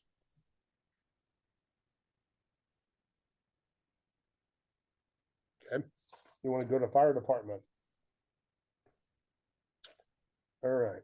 So item number 1 has been on the list for some amount of time, HVAC plumbing upgrades in all fire stations, 30 fire stations across the city of St. Louis. As you all know, the firefighters live in those buildings 24/7, 365. So, you know, it is basically their home when they're at work.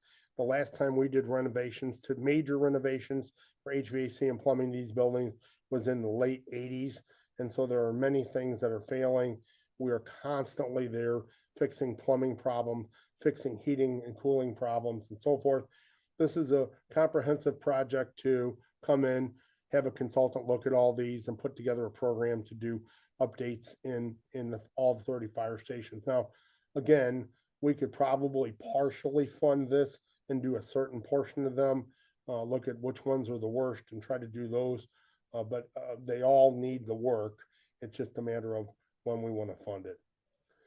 Number 7, firehouses replace carpet with vinyl tile. Again, those fire stations were all generally, most of them were done in the late 80s. And so what they did was they covered over old wood flooring in most cases with square carpeting or roll stock. We've come back with square carpeting. We've replaced carpeting multiple times.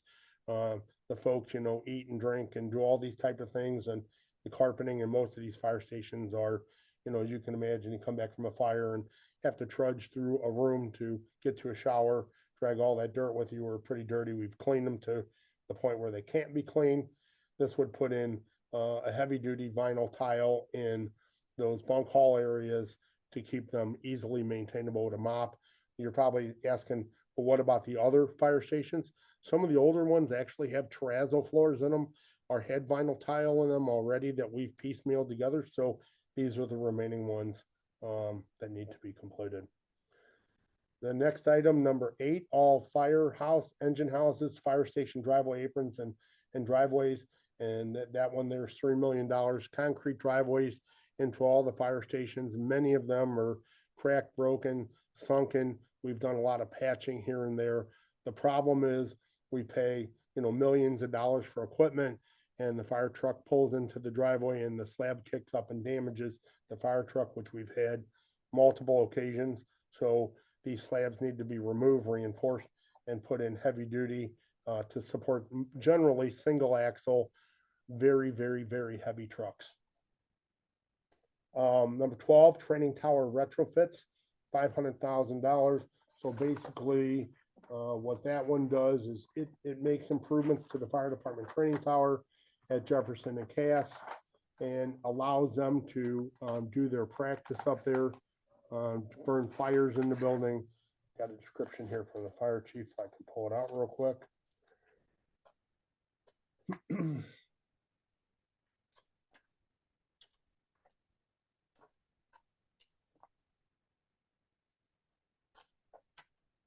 Yeah, I'm not finding that one. I'll come back to it if you guys have a question on it. And then, we skip down, I'd like to move this one to critical. It's fencing for firehouse parking lots, $280,000, number 18. Currently, we had it in needed.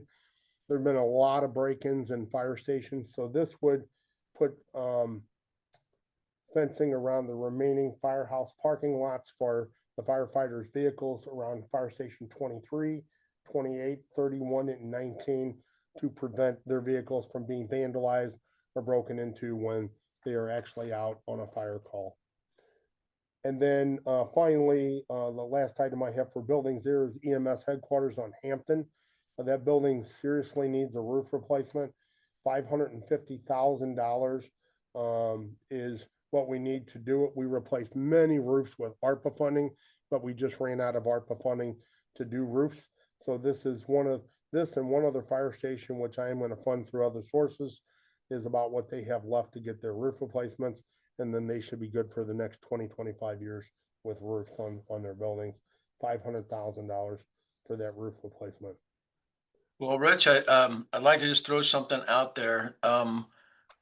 As many of you recall, the Board of Aldermen approved $50 million in general obligation bonds, of which we have marketed 21 million. So we've got $29 million in bonds that we will be going to market sometime toward the end of this calendar year. And many of these items here would be very attractive items that would be part of a general obligation bond issue, both from a standpoint of getting approval at the board when we go back to the board with the list of projects for the 21 million, but also these are the kinds of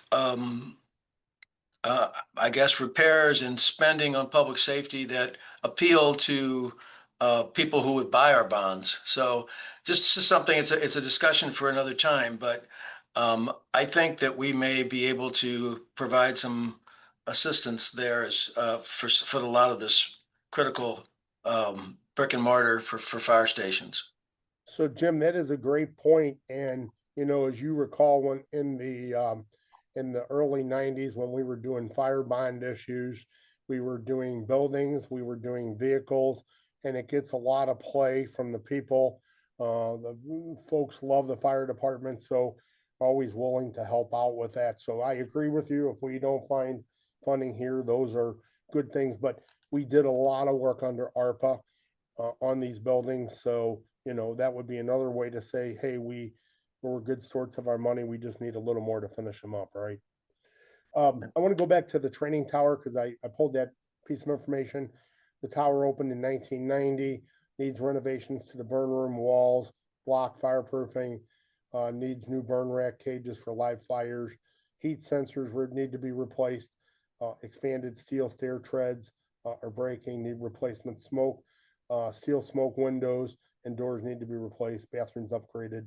Safety railings are rusty and need to be maintained. So that building, if you're not aware of it, it's at Jefferson and Cass behind the fire headquarters, and it is their primary training resource and facility for training new recruits. So I would think that if we're going to train firemen, we ought to be able to put them in live fire events to where, you know, they can train in a building designed to have fires, other than the fact we can't burn fires in it right now.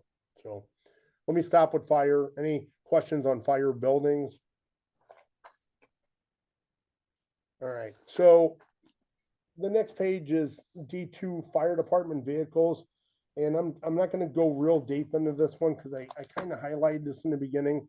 So $46,983 in critical needs is what is there.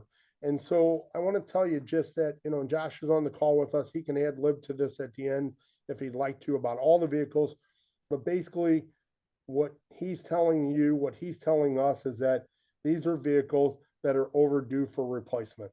And so, you know, the service life of these vehicles is 8 to 10 years. When we get behind that, you know, to Christina's point, we save every fire department and refuse and most other vehicles that we can until they don't run anymore. as spares, because as you can imagine, the wheels get run off of all these things. And so what we've always done with fire vehicles, police vehicles, city vehicles, and refuse is we go through and we determine, talk about what the fleet looks like, and then we talk about how much money we think we could put towards it.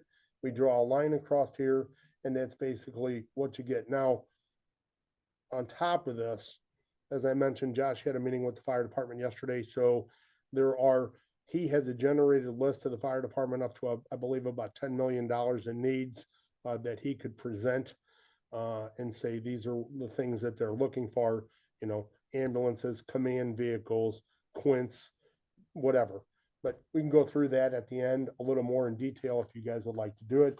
I'd rather just go through the rest of the building stuff right now, and then we can come back to the vehicles at the end if that's acceptable. Good. Let's go to police department, Paul. E.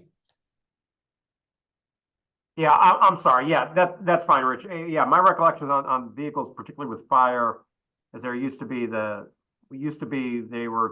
you purchase those, the large ones, they'd be frontline 10 years, reserve 10 years, and then they'd be rotated out. And that's the kind of thing that when we start looking at the inventories, I'd like to be able to get a closer look at. But okay. And great. I believe that's exactly what we're doing. So we have not deviated from that. In fact, we may even have some more that are older than 10 years as reserves these days, but we can talk about that. So let's go to police E and go to number 1 on E. Oh, you got a ways to go there, I think, don't you? Yeah. Wait till you get there. Okay. So the police department is one of these departments that sent in a list of a lot of needs, and they were all priority number 1. And so some of these things have been on the list. I'll try to highlight that to you. And some of these things are new, and I'll try to highlight that as well. But generally, these are the items that, I looked at that I thought were good, critical items that probably needed to be addressed or had been on the critical list previously. So the first one is number 3, ESD Fleet Services. This is the Laclede Garage. This falls right back to the discussion of, energy efficiency. We've been updating a number of buildings across the city to LED. We've just been working in City Hall recently doing that as well. $550,000 to put all new light fixtures. Let's see, and repairs to the HVAC system at Fleet Services on Laclede in order to get that building more sustainable and more energy efficient. That's been there for some amount of time. Hey, President Bradley. Rich, yeah, I see Ben's got his hand up. Go ahead. Hey, President Bradley. I was just wondering, can you give a just overview of how this model for capital needs works with the police department under state control? That's a great question, because I don't exactly know, because we are still just doing business like we have always done in the past. We still are running the garage. We're still maintaining their facilities. We're doing all these things. I would think, and Paul, correct me if I'm wrong, that we're keeping track of all the things that we're doing, and that would apply towards the budgetary requirement of the police department. Yeah, I think you're right, Rich, and I think this is evolving as it becomes more clear how that the operations between police and police and the city become as the transition becomes more firm. Typically in the half-cent sales tax, there's been a 10% allocation by ordinance per the department. So that piece we have been appropriating each year. The largest portion of that piece, by the way, is for debt service. So there's a little bit of left that would be typically allocated towards fleet or something else. But any of these requests would be over and above the normal 10% of the half-cent sales tax. So obviously, we'd have to look at that in the context of every other capital request we review to see what's needed. And then, of course, it goes into the calculation of how much we're required to fund the police. So there's a lot of moving parts there. I had a follow-up question on that.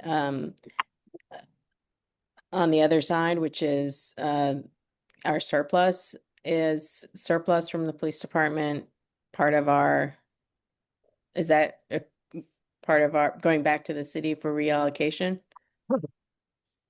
Any year in which you don't spend monies, all monies reverts back to the general Okay. fund. So, yeah, And was that the case this year? yeah, that doesn't change. That has not changed. So if it goes back to capital, and it goes back to reserves, and that just like it would normally. Okay, but something that might happen in the future is there's transfer requests within police department from if they have a personnel surplus, they could do a transfer during the year to handle some of these capital needs. They could, yes. They could, okay. You know, one of the point about transfer of properties back to the SLMPD state control, there's some meetings scheduled next week. It's not finalized, but there'll be a meeting next week as the first sit down between the city and the police department to, I guess, begin that discussion. But more importantly, I think I've gone by memory. I think the state legislation that set up state control basically said that we've got to be complete with the transfer of assets and brick and mortar by June 30th of 26. So we've I'm not saying we shouldn't look at this list, but it may be, I don't know, something that it won't be necessarily our concern. And that may be, Jim. Again, I'd have to circle back with the city councilor's office to see where everything's at any given time to make sure. Right. So in other words, Jim, just to say that, repeat that back to you, there could be a scenario here where all of this is real property that is then the police departments to manage and maintain. Yeah, currently, with the exception of new police headquarters and the building on 59th Street, we accepted from them when they came under city control, and the transfer back of all those other facilities, brick and mortar facilities, should occur with that same normal movement of title. So I don't think there's going to be any hang up. They gave them to us, we'll give them back. I don't see any hang up with most of these buildings. Like I said, the building on 59th Street, which is one that was acquired with bond issue money about 12 years ago. And then when they moved into the new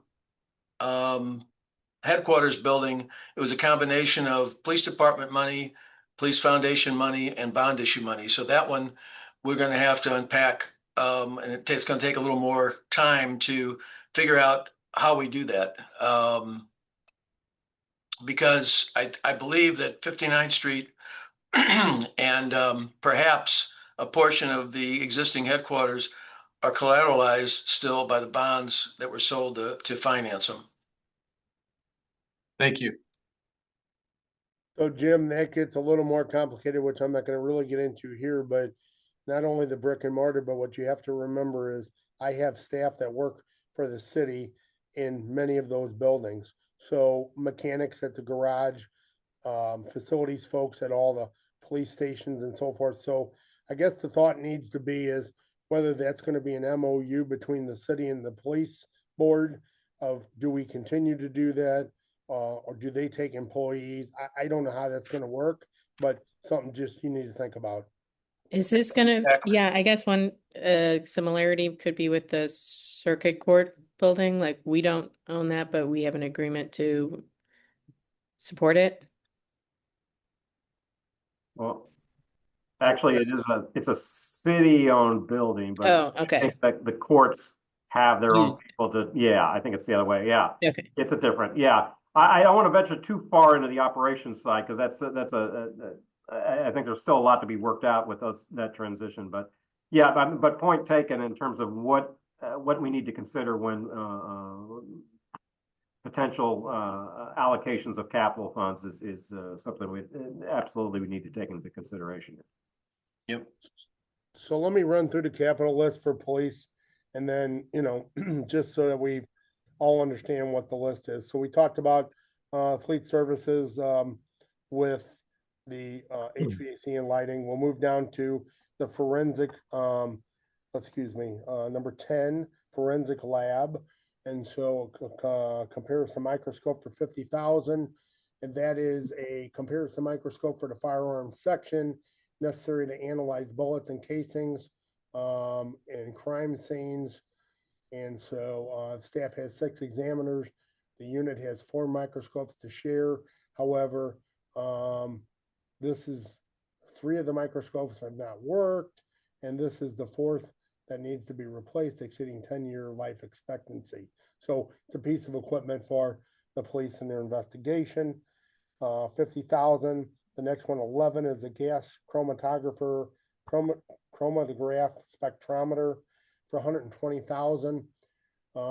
Purchase this item for the drug section to analyze various controlled substances necessary to identify all chemical substances and determine if an individual violated Missouri controlled substance law.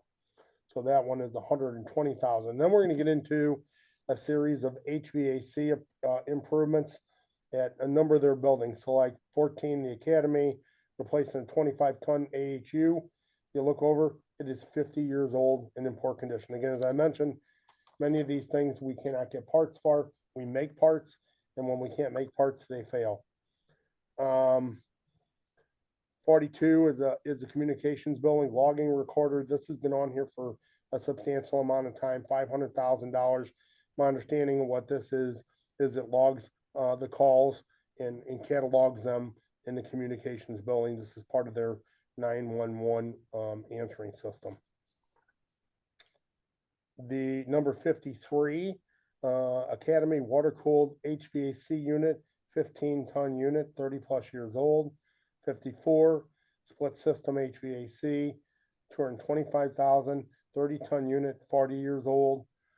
The 55, split system classroom HVAC, 175,000, 15-ton unit, 40 years old. 56, Academy split system simulator room, 10-ton unit, 40 years old. 57, water pressure plumbing in poor condition in the Academy, and have had a lot of leaks over there with that system for 125,000. 58, the cooling tower and piping, 175,000, 25-ton locker room, 50+ year old in poor condition. Academy 59, AHU 1 heat only. Item issue AHU 1 heat only for the gym. $80,000 replacement. 1990s unit, fair to poor condition. We've had issues with that. 60 Academy AHU 2 heat only gym, 80,000, 1990 fair condition. 500 MBH, we've had issues with that one. 61 Academy RTU gym, 125,000, 20-ton unit, 10+ years old. RTU number 2 gym, 62, 125, 20-ton unit, 10 years old. 63 security upgrades to the lobby. I'm going to ask you to remove that off the item. I'm working with the police on that now. They funded that through other means, and we're doing that, so that is no longer there. The communications building, this is a partial radio system replacement, and this has been on the list for a certain amount of time, and I think it's a big number, and I really need to tell you what this one is for. So this is 8.2.5 million. The manufacturer, which is Motorola, announced that the city's 18-year-old radio communication system will reach the end of its support in 2029.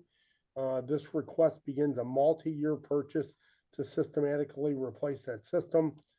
The city's radio communication system will remain viable, needs to remain viable through the next decade, providing life and mission critical communications for our police, fire, and EMS who rely upon this 800 meg communication system, public safety. And then 65 is an IT item. That is a real-time crime center VM host refresh for $108,000. And that one is funding needed to replace VM host. IT item. Refreshing this hardware will ensure the department's virtual machine server stability, security, and vendor support going forward. And then a communications building, the UPS, which is uninterrupted power supply, a replacement for $90,000. And I think that is all the police. And there's a big drink of water there. It's about grand total of about $12 million worth of needs from the police department. Well, Rich, Paul, many of you will recall that the radio system in itself is a large enough item that we bonded on its own last time. Bonds were sold on its own as a standalone item. The management of the bond funds and the expenditures was handled by SLMPD. And if you all will recall that the city got shorted quite a bit. We had to go back out because there wasn't enough money for many of the city departments. But I think that's notwithstanding, I think that's something that the city and the police department should work together on. Whether they issue the bonds or we issue the bonds is to be determined. But that's a good enough project to stand alone and not necessarily encumber the capital funds. And there, by the way, Jim, just to put this in your mind, there's a big conversation right now with Chuck Gansler and Police Communications about whether that tower that is on top of the old police headquarters is repaired because it has a number of structural issues, or whether it is relocated up by the PSAP with the fire department headquarters. And there's no real directive on that yet. That's why it's not on this list, but that is a relatively big drink of water when that comes up. I believe repairing the tower is about 6 million, relocating it is about 12. So there's food for thought if you're talking about doing these as a radio communications package separate. Well, I think that it's important that the tower be where the PSAP is. From a security point of view, it's right now it's sitting on the roof of an unoccupied building that is in questionable repair at this point. I think that's a point of vulnerability for the city and the police department. And if you look at what the county has done when they relocated their PSAP, the main communications tower is behind a moated, fenced, barbed wired configuration. And I heard the numbers that you said, but I think that we're vulnerable by leaving it where it is on top of the old headquarters. I agree. All right, food for thought. Any other comments or questions on police item E? No, I just also concur in terms of the radio system. I know we did a separate financing for that, as Jim mentioned. Although maybe the years are running together. I couldn't believe it's been 18 since the last one. I thought we did one more recent than that. But we'll have to look at that and look at potential other potential sources for financing that. Okay. So we can quickly, SLMPD vehicles, again, we can put that off to the end here, but there's about $3.5 million in critical needs. There are about 50, 60 Tahoes that the police department is looking at replacing. I will tell you that every time a police or fire vehicle crashes, Josh and I receive a text message on it. I would say on average, a police vehicle crashes 2-3 times a week to the point where they need to be rebuilt in their body shop. So, these vehicles really take a beating. And the reason we're doing the Tahoes is, as we've mentioned before, is for the officer safety, for the equipment they carry and all those things. And then also the police have also started a pilot program with, I believe it's 4 electric Explorers. So they're also looking at battery electric vehicles with us in a pilot type program. But we can come back. We bought a substantial amount of Tahoes recently. I believe it was well over 100 of these things. So, it surprises me that we are in this situation already again, but we can certainly discuss that. Let's go to F for corrections and other public safety. So on the corrections list, I will say that at the moment, we really don't have any critical projects there. I have talked to a couple commissioners now, we've been through a couple different ones over there about the upgrades to digital camera systems and so forth. And, there's different schools of thought. So at the moment, that is a needed item. I will believe when Commissioner Haywood decides he wants something on this list, he will turn it in along with public safety. And I had no request from this year for that. And then the other item was an HVAC chiller, which was kind of questionable, but we've been doing work on that. So I don't think that is critical that we need to consider that at this moment. If you turn to the next page, the big item, the big ask is for the public safety answering point building, which is at Jefferson and Cass. So we have about $43 million for that project. The project is under construction. It is a little over 30% complete.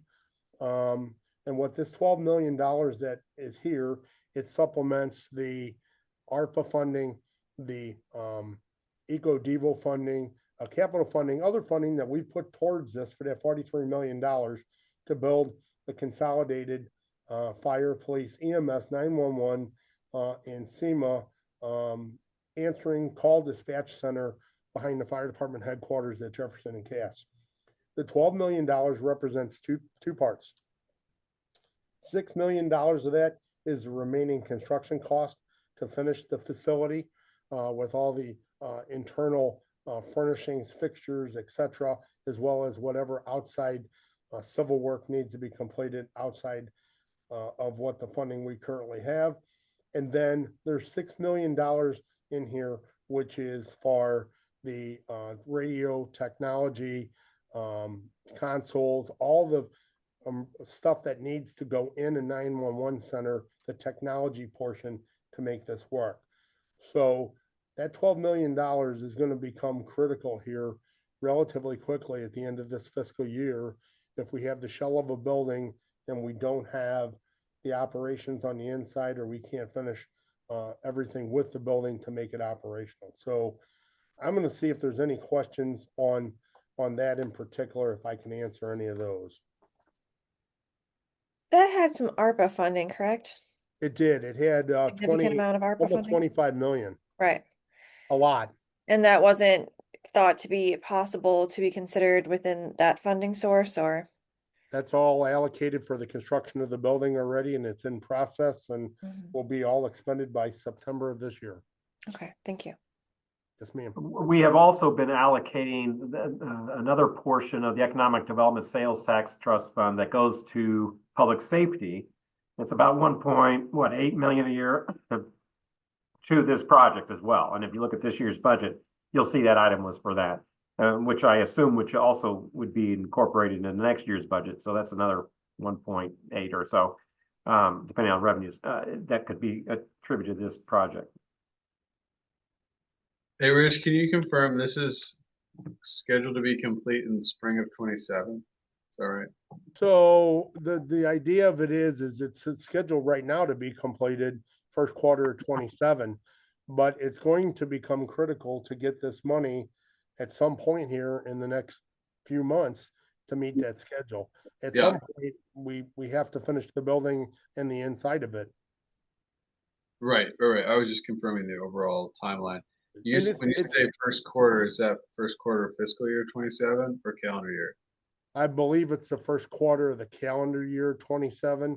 I will double check that and get back to you. I mean, right now, this funding is not holding up the schedule. We are moving ahead with everything we need. We do need to get the radios ordered and the equipment ordered for the inside. It will become critical, but it's not at the moment.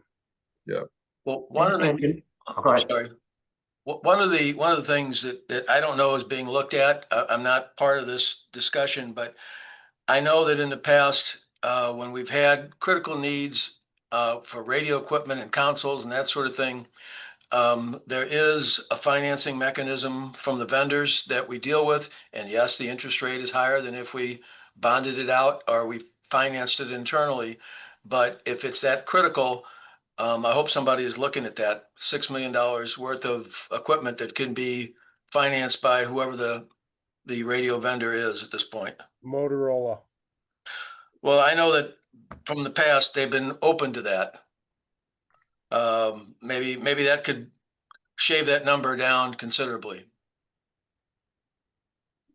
Thanks, Jim. Yeah, we'll have to be looking at all our options here to see that we get the funds by the time you need them. And then the other thing that popped in my mind is, as we talk about radios, is because I know you talked about police needing radios, making sure that all the systems are consistent, that we've got this new system that everyone's on the same platform, that we don't have departments conflicting with their various radio equipment and frequencies. Okay. You want to go on to tab G? So tab G is other municipal buildings around the city. We'll start off on the first page with number 11, 1520 Market. There's electrical switchgear with inside that building that needs to be replaced. $1.8 million. We have been nursing that along. It's been failing. It's original to the building. The next item on that list, streets and traffic, Hampton. We need to get an emergency generator there. That building does not have any uninterrupted power supplies. And, you know, that building serves during many of our events, just like the most recent snowstorm, as, you know, an operations center for, you know, making sure the streets are plowed and different things are happening. So we redid the building during the flood a few years ago for about $3.5–4 million. But the building has never had an emergency generator. So $350,000 was the estimated cost for that. We go down the list, number 15, Communications Division, replacement of air conditioning unit, AHU, condensing unit, and controls, $150,000. That system is original to the building, and that building, again, is many, many, many years old on Oakland Avenue. So that needs to be replaced. Again, we have worked on that unit, and we just cannot, we struggle to keep it running. That's where the city's cable TV and communications division is housed. 16, facilities, forestry building, makeup, air systems, exhaust system controls. We talked about the Mangelsdorf building before about heaters. This is the rest of the building. Should have been paired up with the other one, $175,000. The systems that are in that building are the ones that are there when we took control of the building. We need to replace those. That's where city's forestry has their headquarters at. The next item down the list, we'll go to 24, medical examiner security upgrades. This is locks, panic hardware, and security camera type items at the medical examiner's office, requested for their safety and security of staff that are there. The next item on the list is 25, register switch network recapitalization. I'm going to ask you to remove that from the list. That was a mistake on the list that was sent down to me. That was, the register is receiving $100,000 from a previous budget to, you know, do room 422. And so this was matched in with something else. So just please remove that item. It's not needed. Next one, 26. This is important. City Hall roof repairs. We believe there is in excess of $3 million with roof repairs of this building. We are constantly up on the roof of this building, fixing the multiple different types of roofs and preventing water infiltration. What we'd like to do is get about $1 million a year for 3 years, $500,000 a year for 6 years, something substantial that we can do a roof repair program to this building. I would love to replace the roof, but we just cannot afford to do that. Flip over to the next page. This item is on the list. It's been sitting there for a while. It's a basement toilet room ventilation. It's a code requirement item in the civil courts building. The mechanical room was ventilated. We cannot find an easy way to upgrade the toilet vents in that building. We leave it on the list. It is critical because it is a code issue, but at the end of the day, I would tell you it's not at the top of the list for the courts folks. So it just stays basically on the list until such a time that we might find some funding or find a better way to do it. The next one on the list, 5, civil courts building, new water service, $900,000. We learned a very valuable lesson when the Carnahan Courthouse, the water line broke there because it was original to the building. This water line is original to the civil courts building. It has not failed. We've done patches to it. but it will fail at some point in time. So we would like to get that replaced and be preventative and proactive as opposed to reactive. The next one on the list is civil court sound Wi-Fi upgrades, 3 million. I would ask you to remove that item from the list.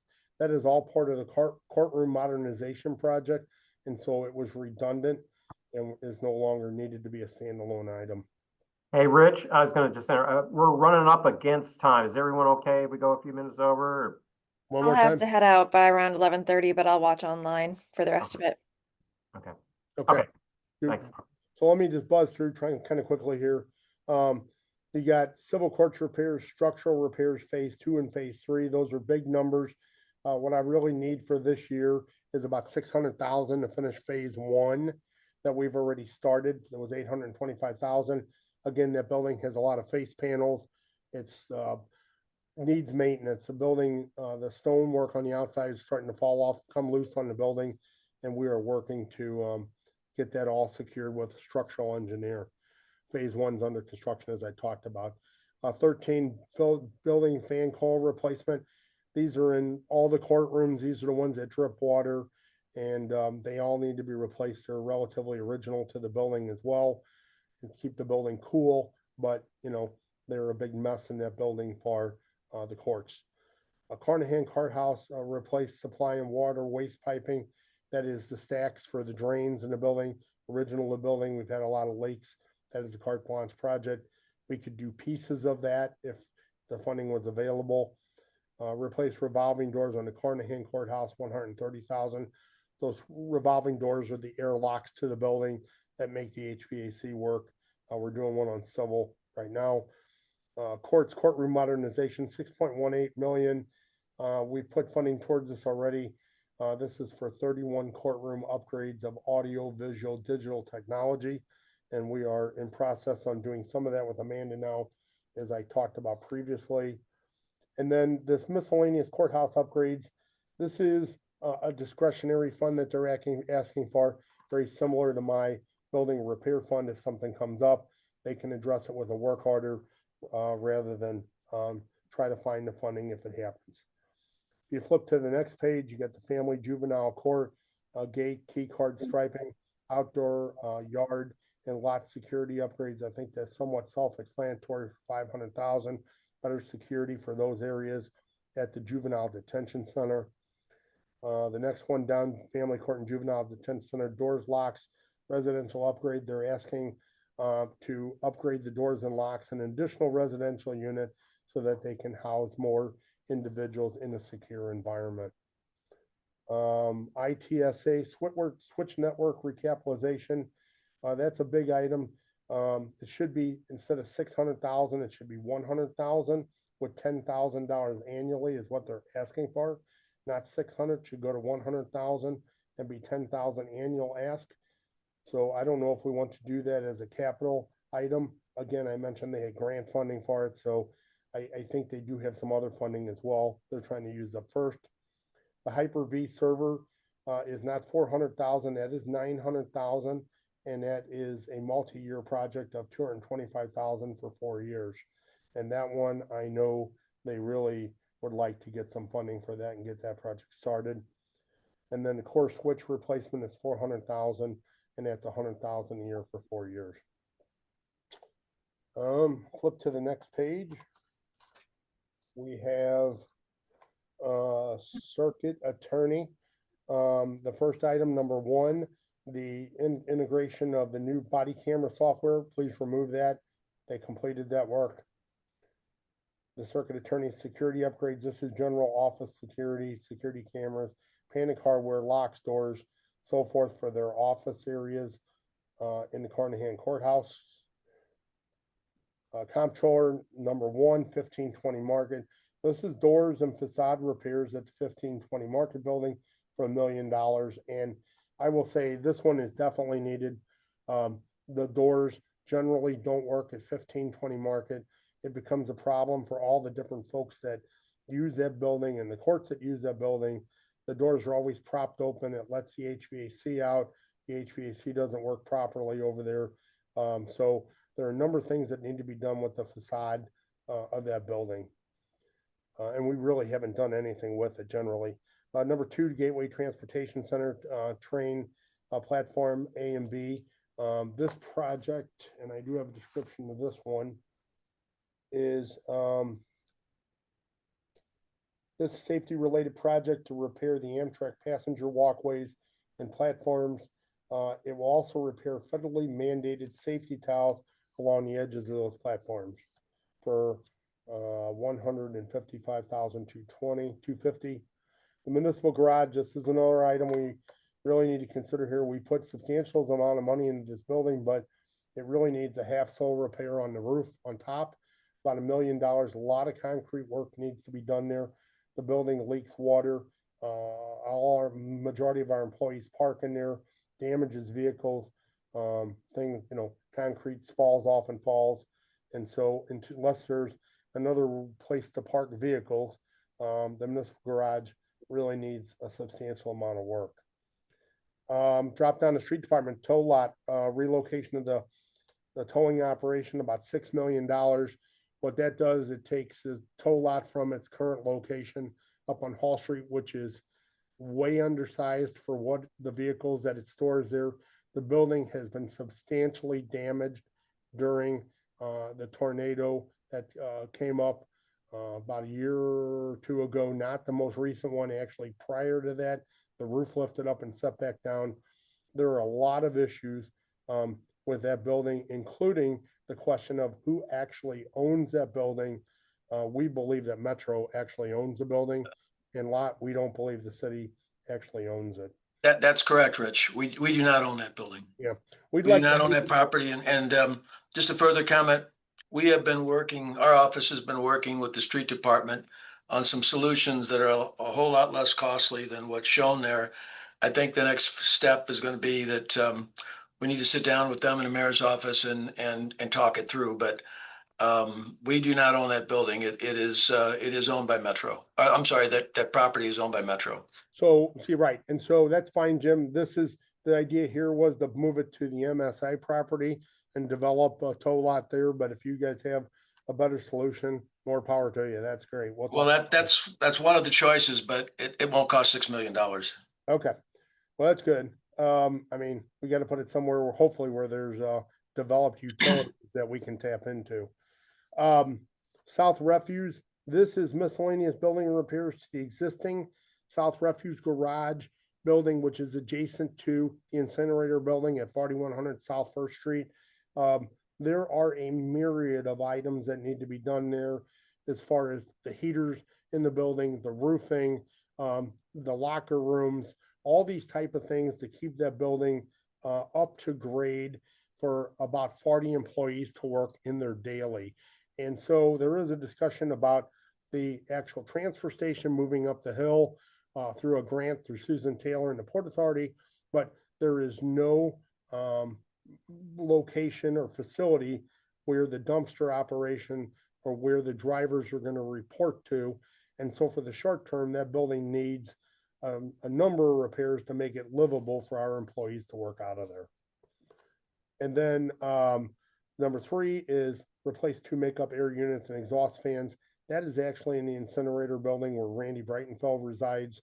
And so, the question is, how long is that going to be? I don't have an ETA on that new transfer facility. I believe it's at least a year, if not 18 months. So, that unit down there has failed. We need to get some new units down there to keep that facility warm. And then last on my list here is the old municipal courts building next door to City Hall, secure the windows and doors. We have an estimated cost of about $225,000 to secure all the windows and doors and keep our unhoused population and other intruders out of that building. And there's a lot of concerns about that with its location and proximity to City Hall, where the Board of Aldermen park, other office folks that park out there. So $225,000 would seal that building up until such a time when development would happen with it. That's all I have for Jay. Rich, a couple things. early, I believe in last month, streets did some transfers to address some of the more immediate capital needs on the refuse. I don't know necessarily whether that's this item or not, but I do know they did do a transfer to address some of the heating units. I imagine the list is pretty long, so So I don't know about that, Paul. I did talk to Director Jackson about it. Streets did not submit anything with their budget for capital, and that's where the 3 items came from, is my discussion with Director Jackson and Commissioner Flake. okay. And Ben, I know you had your hand raised earlier. Did we, were you okay, or did you? Well, yeah, the 3 items I want to ask about are actually on this last slide. So Okay. Okay, and so I'll stop there with buildings. The last thing we have is we have city vehicles, which we show a critical needs list on H1 of about $42.5 million. And then a listing of a number of vehicles. And then H2, which other city vehicles, is all refuse, and that's at about $3.274 million. And again, a whole listing of all the vehicles. And then you see kind of a blue line on where we are generally getting an idea of what we think the funding could or might be in reference to what we've had in the past. So city vehicles, we're at about $3.5 million, and refuse, I believe we're at about $3.5–4 million as well.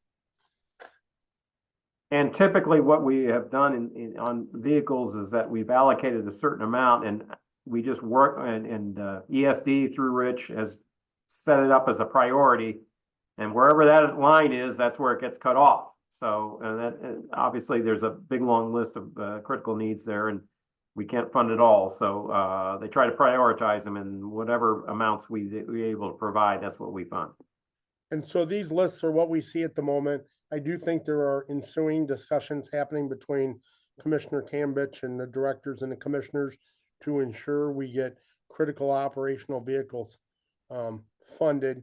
I think we got to look at this globally to say, you know, when we're funding something, just like you said, we come up with a number, and that's where we draw the line. And then we use it in conjunction with other funding we have for those vehicle types.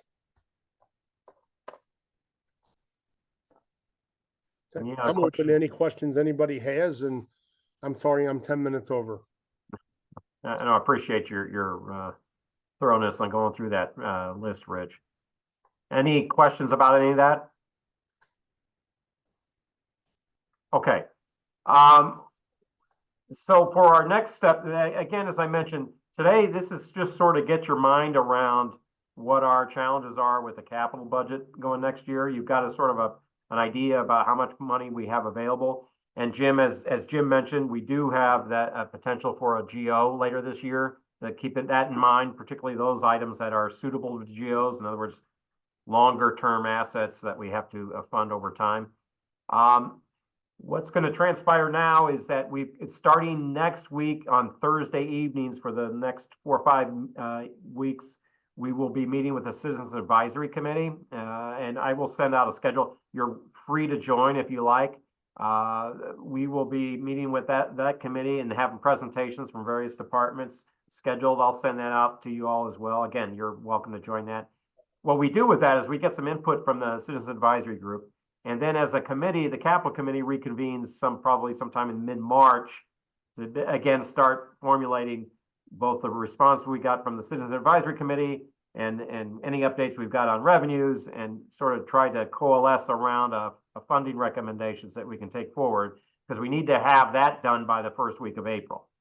So that's where we're at in the process. But any questions about that? Nope. Okay. Well, again, I know this is a long meeting, but we had a lot to cover. But I hope it gives you an idea about the sort of the challenges we face with the funding capital, and get you start the thinking caps on and trying to how we want to approach this. And again, thank you for your time. I don't have anything else, so unless anyone else raises anything else, have any other issues, I'd like to adjourn.